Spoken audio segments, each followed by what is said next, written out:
The challenge of building this monumental model. It's the largest thing I'd worked on. There's over 300 steps. Yeah, the biggest one I've done, for sure.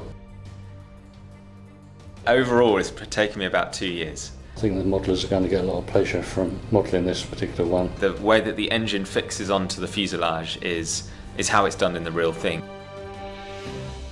A detail and pipe work in it and ignition leads. The jump between 48th to 24th scale is huge. We knew people would be excited by it. This lovely big radial engine to really fill up with detail. I think people will be really keen to add this to their build schedules.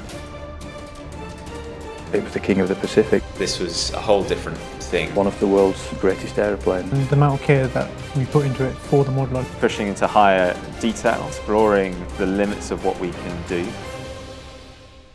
It can only get better from here.